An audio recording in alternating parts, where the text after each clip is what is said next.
Hi everyone. In this video we will understand what is dependency injection and what are its benefits.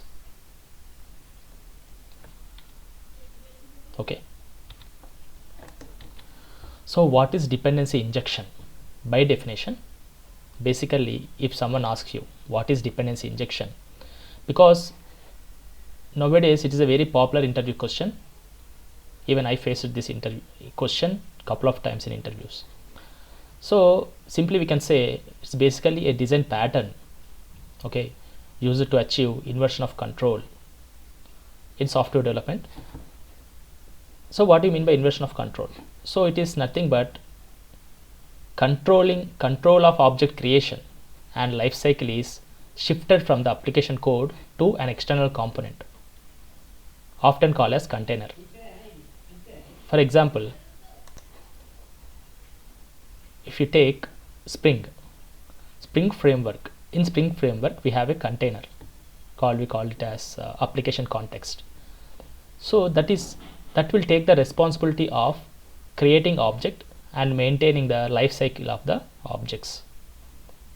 So where the application, in the application code we won't put that creating the object logic actually. Completely that we will hand over it to some external component that can be another class or that can be another container. Okay. So and what are the benefits we will see now practically. And also dependency injection we have three types. So using the constructor also we do dependency injection. That means the dependencies we pass as arguments to the constructor while creating the object. And also after creating the object we use setter method to inject the dependency. That means we pass the dependency object as an argument using the setter method. And also using reflections also, even directly field, whatever the field, if we declare private address, then directly we can inject the address object using the field itself. Even if it is not having setter methods, even it is a private field, we can directly inject the dependency. That means we can directly assign the dependent object to that variable. So this field injection, if you want to achieve manually in Java, we need to use reflections, but no worries, we have Spring application, Spring framework that will do field injection. Okay, we can use the Spring framework for that. Okay, so we have three types of dependency injections, that is constructor injection, setter injection and field injection. Okay, let's see practically with one example. Okay, so I have prepared a small application for you to understand dependency injection in depth and to understand the benefits of it. If you see this, I have a main method and I am creating a user service class object here, and I want to get all users here. Okay, all users. So okay, get all users. So what is the logic we have inside this user service, we will see. So basically user service is, while creating the user service, I am also creating the object for Indian users repository. Why this class name is Indian users repository is because it will fetch the users from India. Okay, so it will connect to the database which is running on Indian server, and from that only Indian users it will give. Okay, so anyway, get all users, I will call there is a method on user repository, it will give me all users from India. Okay, this is how we can write, right? So if you see here, I am actually creating the object here, right? So who is creating? User service class itself is creating the object for Indian users repository, right? So okay, here there is no problem, right? But what will happen is, normally in applications, in bigger applications, changes will be coming frequently, right? Today I am getting the users for India. Tomorrow he will ask you, I need one more service, otherwise I need, there will be some place where I need to fetch users from United States. So in that case, what you would do, if you have created a class like this already, then what you will do, you have to create one more class, user service class. Similarly, right, normally we have to create, because we cannot change this because it's already being used for Indian users, right, to get users from India, right. But here we have hard coded the implementation class. That means we have hard coded the Indian users repository class, so we cannot change it. We need to create one more service class, so we cannot reuse it basically, right. That's the thing. And one more thing, for example, I don't want Indian users anymore, I want US users only. So in that case, what you would do, and he will ask you to change this class, right, because this will be, now it will be changed to completely use Indian users repository rather than using it will be completely changed to use US users repository rather than Indian users repository. So in that case, what you have to do, we have to change in how many places here. It is very small code. In the small code itself, we need to change in 2 places, right. Here I have to change, right. What I have to do, US users repository. I think I have created a class for that, users where is the repository, US users repository. So here also I have to import it. Okay. So this one, 2 places I am changing, right, US users repository. So 2 places I have to change, right. And you may think, instead of creating changing in 2 places, what if I create an interface of type, which is also of type users repository, so that if this users repository implement that interface, then it is easy to change, right. So instead of in 2 places, I can change only in 1 place. So that way we can think of interfaces, right, normally. So what we can do using interfaces, what we can do is we can reduce the changes, right. So what I will do is, I will create one interface, let's say user repository. Okay, it's an interface. I will create it as interface. Okay, now what I will do here, find all users. So list find all users, the same method I will add here. Okay, now what I will do is, here I will say implements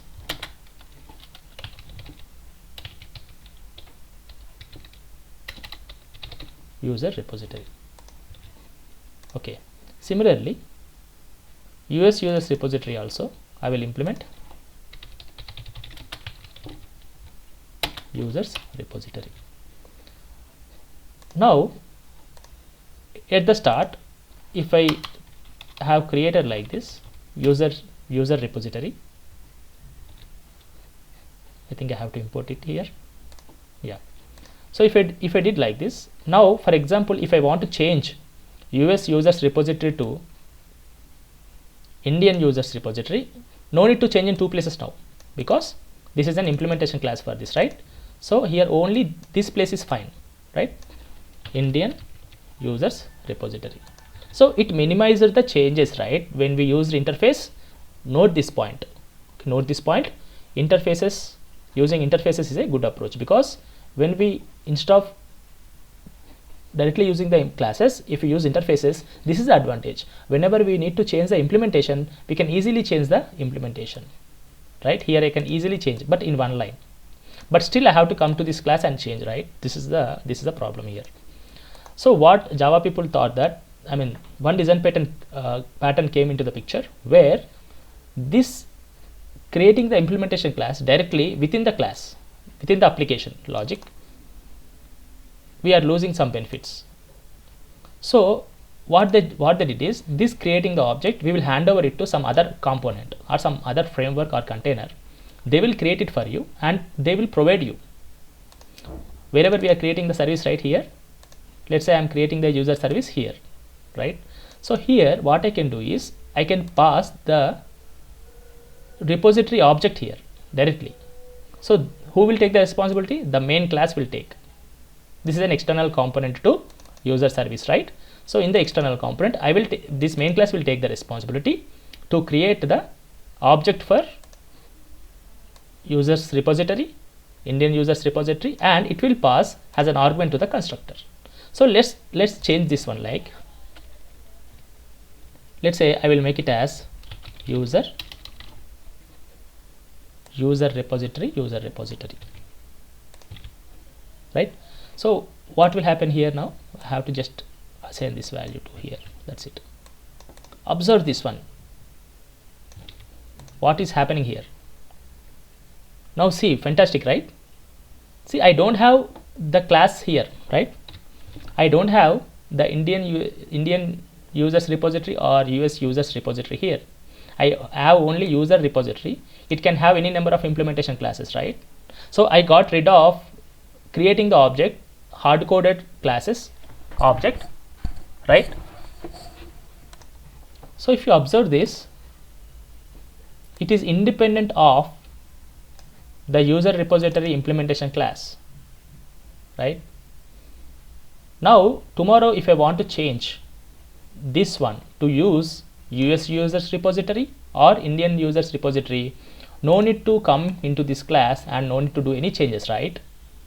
So this is a very great advantage of using this kind of pattern. In this particular pattern, this is a pattern actually. The way we write the code matters, right? I'm not creating the object inside this class. I'm asking the other class to create it and pass as an argument to this constructor while creating this object for user service class. Let's say here what we will do is, here we will pass the object for user, let's say users repository. That's it. Now if I print it, I will get the US users. Okay. Now this is very great, right? So here what happened? The control, right? The control of object creation is shifted from the application logic to some external component. Now which is external component is main, but in Spring framework we use Spring will take care of creating an object like this. We won't create it. Spring will create the object for you and it will inject. This is called injection here. Here this is called injection through constructor, right? We are using constructor, right? And we are passing this as an argument. This is called injection of the dependency. What is the dependency here? US users repository is a dependency, right? So we are injecting through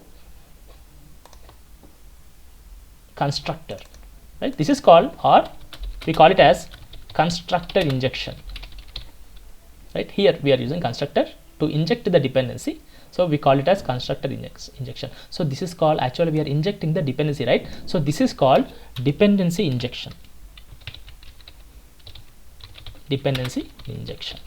right?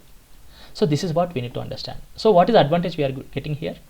We can happily reuse this service class first. Reusability, we can say first advantage, we can say reusability, because happily we can reuse this particular class for any kind of repository, right? Let's say now I can reuse this. This is for US repository, right? I can reuse this for Indian users repository also. Simple. Now let's say I will comment it this. I will comment it down, and it will be now Indian users repository.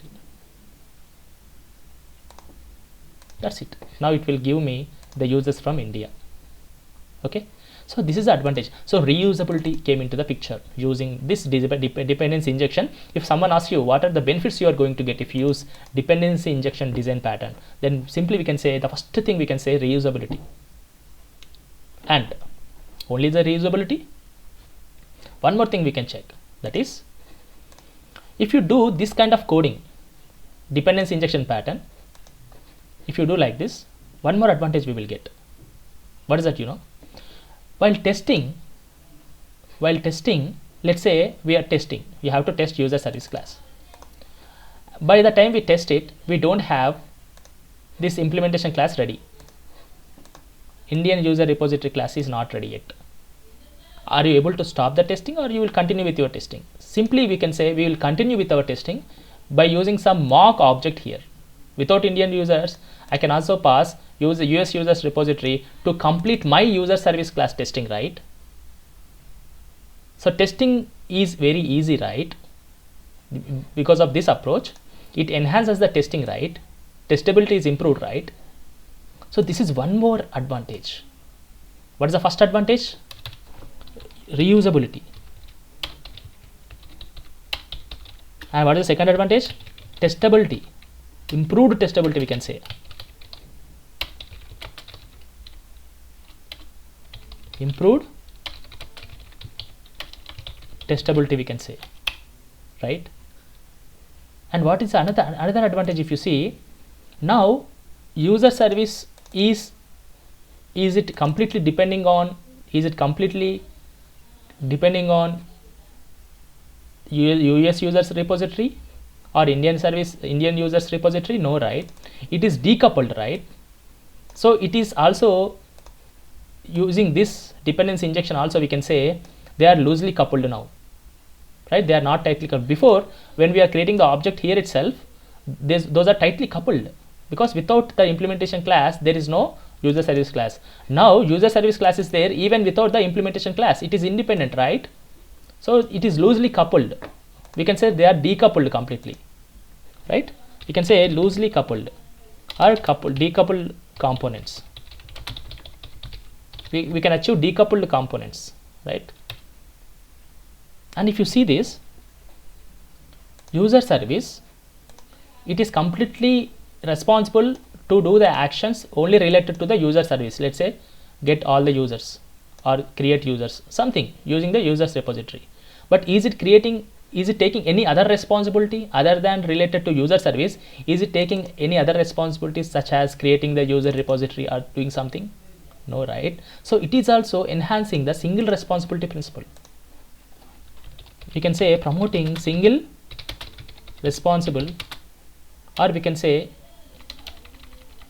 it is also encouraging single responsibility principle, right?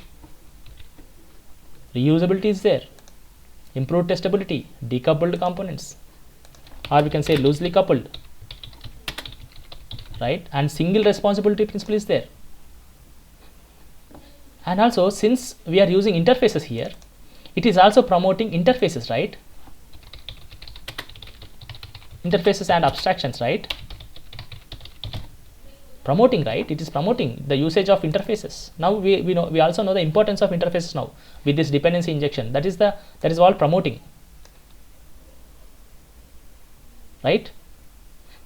And also, do you know dependency inversion principle? Dependency inversion principle, you know. So interfaces, if you use the interfaces,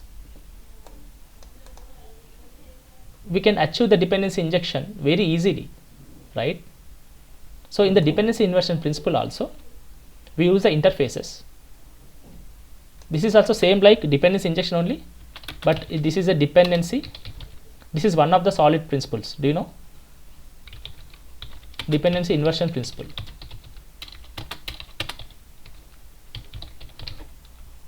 So dependency inversion principle is nothing but we actually don't pass the arguments class in the form of classes directly. We declare interfaces like this and we pass the arguments as an instances of these interfaces. This is called dependency inversion principle. So we are also achieving dependency inversion principle here, right? So these many advantages are there. Just because of using dependency injection, these many advantages are there. So simply we can say dependency injection means what?